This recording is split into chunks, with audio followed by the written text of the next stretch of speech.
हरे कृष्णा। आज के इस वीडियो में हम आपको सुनाएंगे बैसाख मास की पूर्णिमा यानी बैसाख पूर्णिमा की कथा।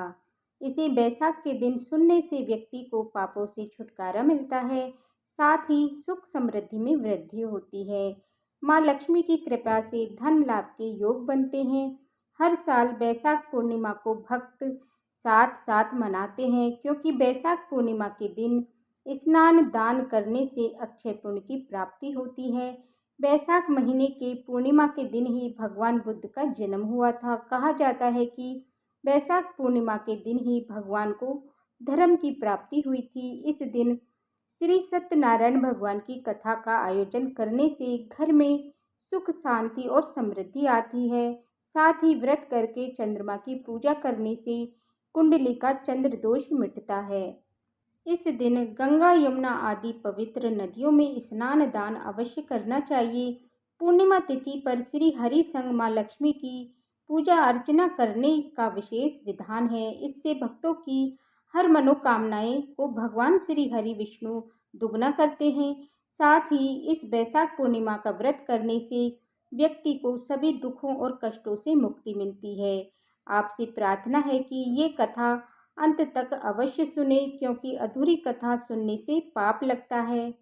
और कथा शुरू होने से पहले सब्सक्राइब करके कमेंट बॉक्स में एक बार दिल से जय श्री लक्ष्मी नारायण अवश्य लिखें। भगवान श्री हरि विष्णु और माता लक्ष्मी इस कथा को बैसाख पूर्णिमा के दिन सुन रहे सभी भक्तों की सारी मनोकामनाएं पूरी करें, उनका जीवन धन धान सुख समृद्धि से भरे। तो आइए अब शुरू करते हैं बैसाख पूर्णिमा 2025 की कथा। तो प्रेम से बोलिए श्री सत्यनारायण भगवान की जय, माता लक्ष्मी की जय। प्रेम से बोलिए कृष्ण भगवान की जय, सर्व देवी देवताओं की जय। श्री सत्यनारायण व्रत कथा का पहला अध्याय।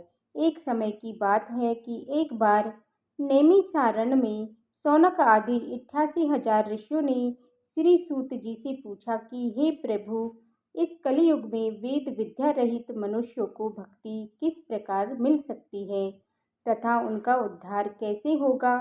हे मुनि श्रेष्ठ, कोई ऐसा तप बतलाइए जिससे थोड़े समय में ही पुण्य मिल पाए और मनोवांछित फल भी मिल जाए। इस प्रकार की कथा सुनने की हम इच्छा रखते हैं। सर्वशास्त्रों के ज्ञाता श्री सूत जी बोले, हे वैष्णवों, मैं पूज्य आप सभी से प्राणियों के हित की बात पूछी है, इसीलिए मैं एक ऐसे श्रेष्ठ व्रत को आप लोगों को बतलाऊंगा जिससे नारद जी ने लक्ष्मी नारायण जी से पूछा था और लक्ष्मी नारायण पति ने मुनि श्रेष्ठ नारद जी से कहा था। आप सब इसे ध्यान से सुनिए।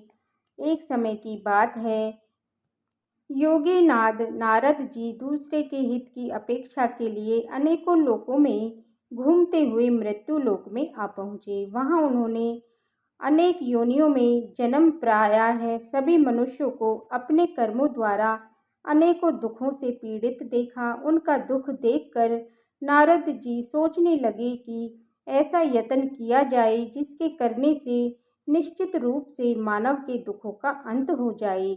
इस विचार पर मनन करते हुए वह विष्णु लोक में गए। वह वहाँ देवों के इष्ट नारायण की स्तुति करने लगे, जिनके हाथों में शंख चक्र गदा और पद्म थे, गले में वरमाला पहने हुए थे। उनकी स्तुति करते हुए नारद जी बोले कि हे भगवान, आप अत्यंत शक्ति से संपन्न हैं तथा वाणी भी आपको नहीं पा सकती। आपका आदि मध्य तथा अंत नहीं है। निर्गुण स्वरूप सृष्टि के कारण भक्तों के दुखों को दूर करने वाले हैं। आपको नमस्कार है।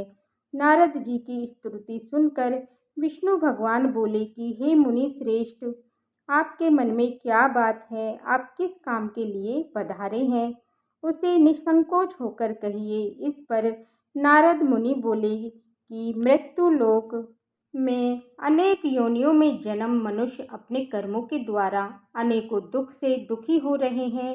हे नाथ, आप मुझ पर दया रखते हैं तो बतलाइए कि वो मनुष्य थोड़े प्रयास से ही अपने दुखों से कैसे छुटकारा पा सकते हैं। भगवान श्री हरि बोले कि हे नारद, मनुष्यों की भलाई के लिए तुमने बहुत ही अच्छी बात पूछी है, जिसके करने से मनुष्य मोह से छूट जाता है। वह बात मैं आपसे कहता हूँ, उसे सुनो। स्वर्ग लोक वह मृत्यु लोक में दोनों में एक दुर्लभ उत्तम व्रत है, जो पुण्य देने वाला। आज प्रेम वश होकर मैं तुमसे आपसे कहता हूँ। श्री सत्यनारायण भगवान का यह व्रत विधि विधान से करके मनुष्य तुरंत ही सुख भोग कर मरने के बाद मोक्ष को प्राप्त होता है। श्री हरि के वचन को सुनकर नारद जी बोले, उस व्रत का फल क्या है और इसका क्या विधान है? यह व्रत पहले किसने किया था? इस व्रत को किस दिन करना चाहिए? सभी को विस्तार से बतलाइए। नारद जी की बात सुनकर भगवान श्री हरि बोले, दुख व सुख को दूर करने वाला, यह सभी स्थानों पर विजय दिलाने वाला है।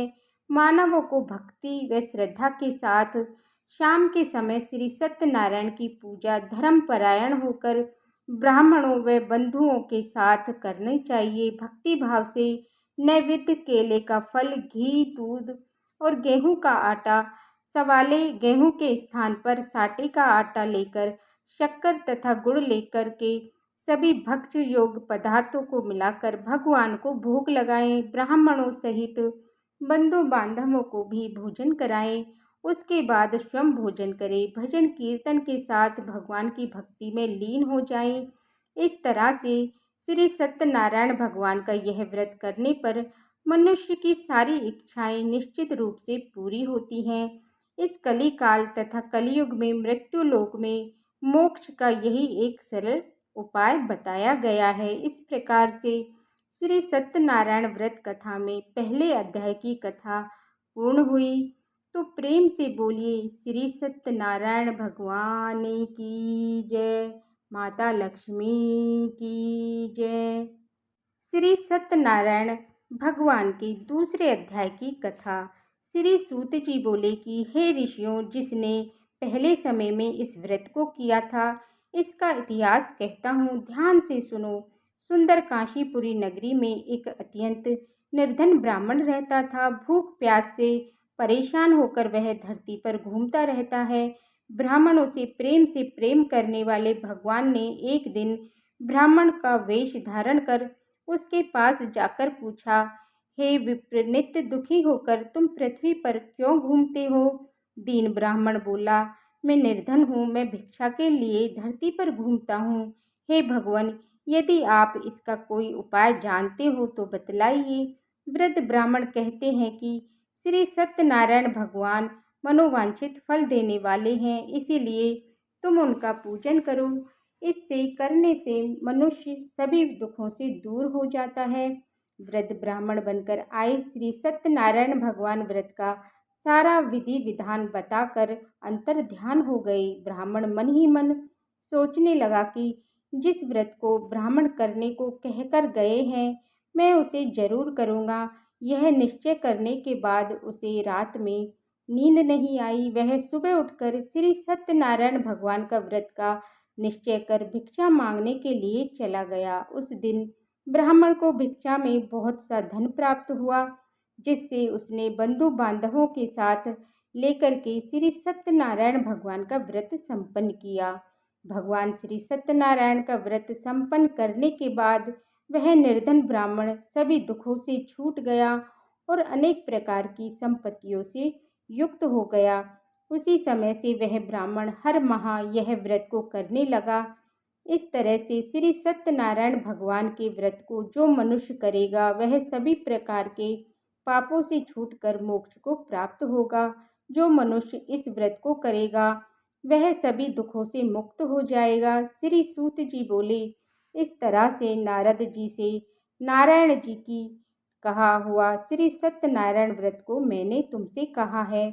हे विप्रो, मैं अब और क्या कहूँ? ऋषि बोले कि हे मुनीश्वर, संसार में उस विप्र से सुनकर और किस किस ने इस व्रत को किया, और हम सब इस बात को सुनना चाहते हैं। इसके लिए हमारे मन में श्रद्धा का भाव है।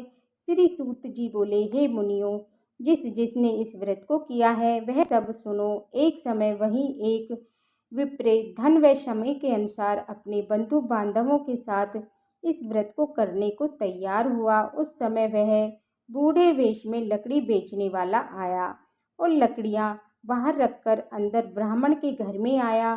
प्यास से वह दुखी लकड़हारा उसको व्रत करते देखकर विप्र को नमस्कार करके पूछने लगा कि आप यह क्या कर रहे हैं तथा इसे करने से क्या फल मिलेगा, कृपा करके मुझे बतलाइए। ब्राह्मण ने कहा कि सब मनोकामनाओं को पूरा करने वाला यह श्री सत्यनारायण भगवान का व्रत है। इनकी कृपा से ही मेरे घर में धन धान आदि की वृद्धि हुई है। विप्र से श्री सत्यनारायण व्रत के बारे में जानकर लकड़हारा बहुत प्रसन्न हुआ और चरणामृत लेकर के वह प्रसाद खाने के बाद वह अपने घर गया। लकड़हारे ने अपने मन में संकल्प किया कि आज लकड़ी बेचने से जो धन मिलेगा उसी से श्री सत्यनारायण भगवान का उत्तम मैं व्रत करूँगा। मन में इस प्रकार विचार करते हुए वह आदमी सिर पर लकड़ियां रखकर उस नगर में बेचने गया जहाँ पर धनी लोग रहते थे। उस नगर में अपनी लकड़ियों का दाम पहले से 4 गुना अधिक प्राप्त हुआ। बूढ़ा लकड़हारा प्रसन्नता के साथ केले, शक्कर, घी, दूध, दही और गेहूं का आटा लेकर के और श्री सत्यनारायण भगवान के व्रत की अन्य सामग्रियां लेकर के अपने घर गया। वहाँ उसने अपने बंधु बांधवों को बुलाकर विधि विधान से श्री सत्यनारायण भगवान का पूजन और व्रत किया। इस व्रत के प्रभाव से वह बूढ़ा लकड़हारा धन पुत्र आदि से युक्त होकर संसार के समस्त सुख भोग अंत में बैकुंठ धाम को चला गया। इस प्रकार से श्री सत्यनारायण व्रत कथा में दूसरे अध्याय की कथा पूर्ण हुई। तो प्रेम से बोलिए श्री सत्यनारायण भगवान की जय, माता लक्ष्मी की जय। तो अब आइए सुनते हैं श्री सत्यनारायण भगवान के तीसरे अध्याय की कथा। श्री सूत जी बोले कि हे श्रेष्ठ मुनियों, अब आपको मैं कथा कहता हूँ। पहले के समय में उल्कामुख नाम का एक बुद्धिमान राजा था। वह सत्यव्रता और जितेंद्रिय था। प्रतिदिन दिव्य स्थानों पर जाता और निर्धनों को धन देकर उनके कष्ट दूर करता था।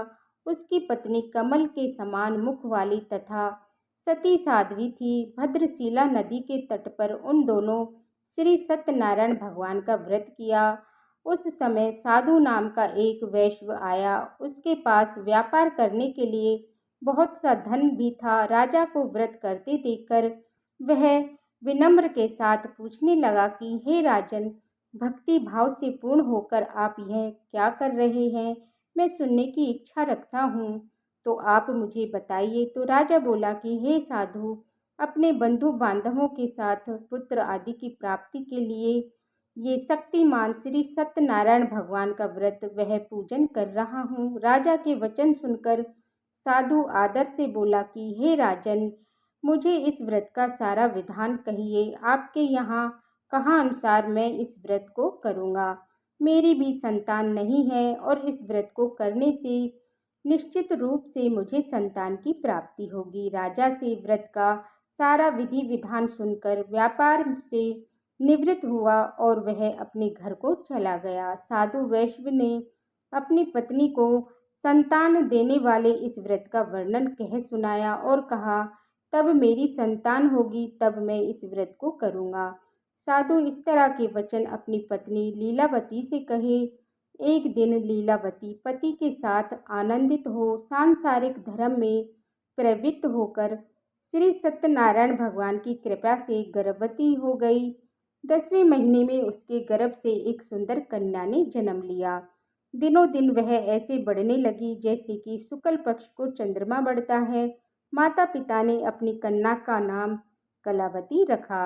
एक दिन लीलावती ने मीठे शब्दों में अपने पति को याद दिलाया कि आपने श्री सत्यनारायण भगवान के जिस व्रत को करने का संकल्प लिया था उसे करने का समय आ गया है। आप इस व्रत को करिए। साधु बोला कि हे प्रिय, इस व्रत को मैं उसके विवाह पर करूँगा। इस प्रकार अपनी पत्नी को आश्वासन देकर वह नगर को चला गया। कलावती पिता के घर में वृद्धि को प्राप्त हुई और दिनों दिन बढ़ने लगी। साधु ने नगर में एक बार अपनी कन्या को सखियों के साथ देखा तो तुरंत ही दूत को बुलाया और कहा कि मेरी कन्या योग वर देख कर के आओ। साधु की बात सुनकर दूत कंचन नगर में पहुंचा और वहां देखभाल कर लड़की के सुयोग वर्णित पुत्र को ले आया। सुयोग लड़के को देखकर साधु ने अपने बंधु बांधवों को बुलाकर अपनी पुत्री का विवाह कर दिया। लेकिन दुर्भाग्य की बात यह थी कि उसने अभी भी श्री सत्यनारायण भगवान का व्रत नहीं किया। इस प्रकार श्री सत्यनारायण भगवान क्रोधित हो गए और श्राप दे दिया कि साधु को अत्यधिक दुख की प्राप्ति हो। अपने कार्य में कुशल साधु बनिया अपने जमाई को लेकर समुद्र के पास स्थित होकर रत्नासारपुर नगर में गया।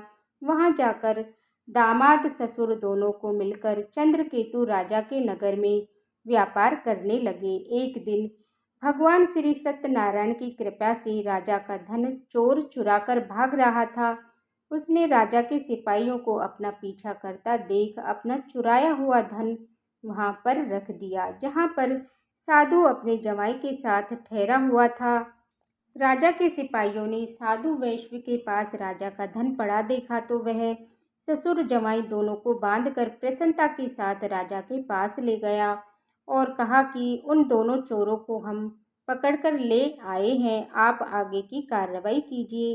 राजा की आज्ञा से उन दोनों को कठोर कारावास में डाल दिया गया और उसका सारा धन भी उससे छीन लिया गया। श्री सत्यनारायण भगवान के श्राप से साधु की पत्नी भी बहुत दुखी हुई। घर में जो भी धन रखा था उसे चोर चुरा कर ले गए। शारीरिक तथा मानसिक पीड़ा वह भूख प्यास से अधिक दुखी हो अन्न की तलाश में कलावती घूमते हुए एक ब्राह्मण के घर में गई। वहां उसने श्री सत्यनारायण भगवान का व्रत होते देखा, फिर कथा भी सुनी। वह प्रसाद ग्रहण कर रात को घर वापस आई तो माता ने कलावती से पूछा कि हे पुत्री, अब तक तुम कहाँ थी? तेरे मन में क्या है? कलावती ने माता से कहा, हे माता, मैंने एक ब्राह्मण के घर में श्री सत्यनारायण भगवान का व्रत देखा है। कन्या के वचन सुनकर लीलावती भगवान के व्रत के लिए तैयार होने लगी। लीलावती ने बंधुओं सहित श्री सत्यनारायण भगवान का पूजन व्रत किया और उनसे वर मांगा, मेरे पति तथा जमाई सीधे घर आ जाएं। साथ ही यह भी प्रार्थना की कि हम सबका अपराध क्षमा करें। श्री सत्यनारायण भगवान इस व्रत से संतुष्ट हो गए और राजा चंद्रकेतु को सपने में दर्शन देकर कहा कि हे राजन, तुम उन दोनों वैश्यों को छोड़ दो और तुमने उनका जो धन लिया है उसे वापस कर दो। अगर ऐसा नहीं किया तो मैं तुम्हारा धन, राज्य और संतान सभी को नष्ट कर दूंगा। राजा को यह सब कहकर वह अंतर्ध्यान हो गए। प्रातःकाल सुबह राजा ने अपना सपना सुनाया, फिर बोले, अपने वर्णित पुत्रों को कैद से मुक्त कर दो और सभा में ले आओ।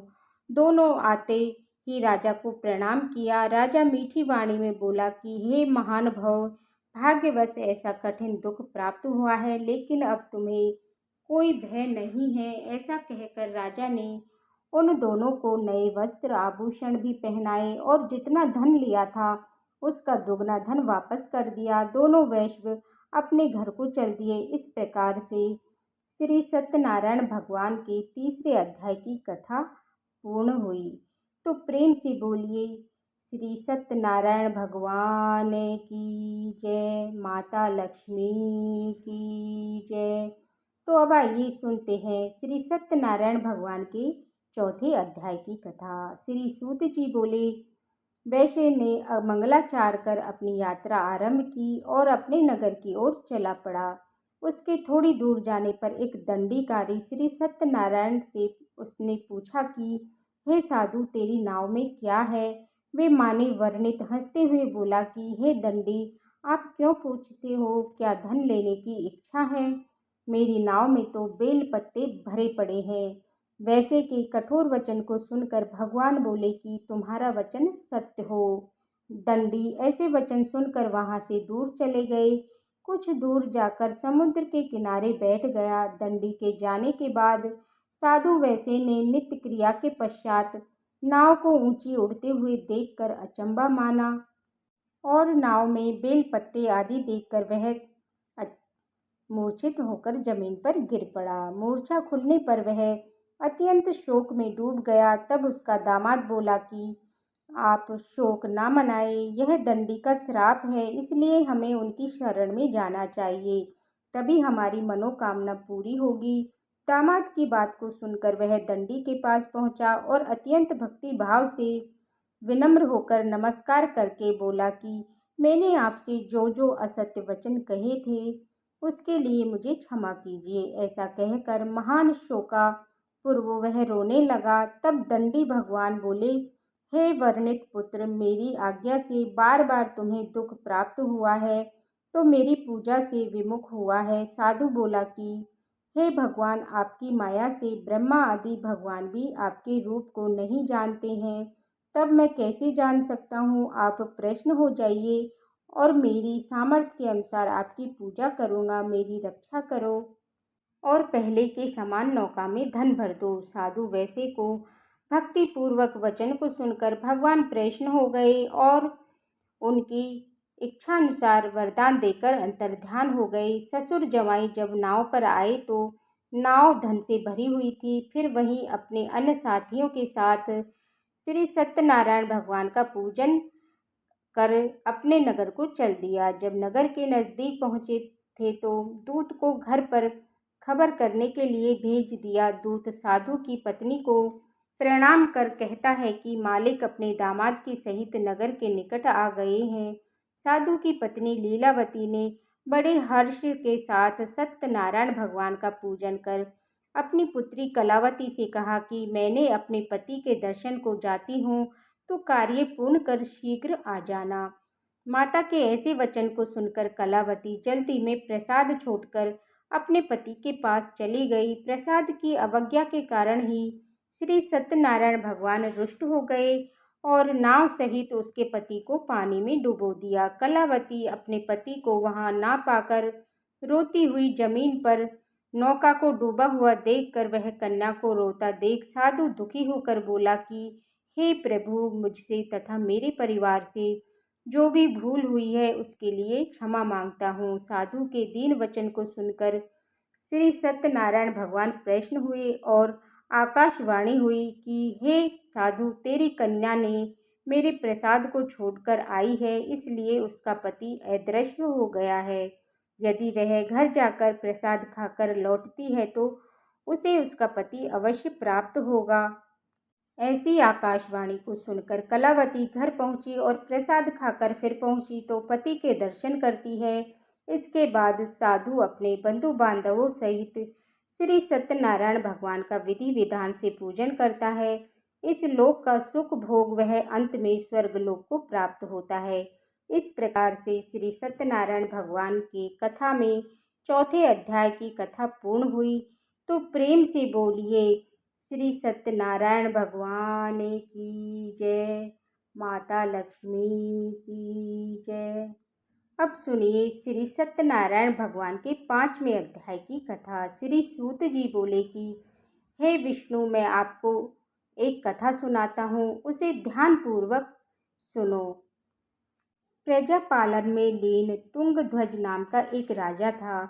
उसने श्री भगवान का प्रसाद त्याग कर बहुत ही दुख प्राप्त किया। एक बार वन में जाकर वन में पशुओं को मारकर वह बड़ के पेड़ के नीचे आया और वहां उसने ग्वालों को भक्ति भाव से अपने बंधुओं सहित श्री सत्यनारायण भगवान का पूजन करते देखा। अभिमानवश राजा ने उन्हें देख करके पूजा स्थान पर नहीं गया और ना ही उसने भगवान को नमस्कार किया।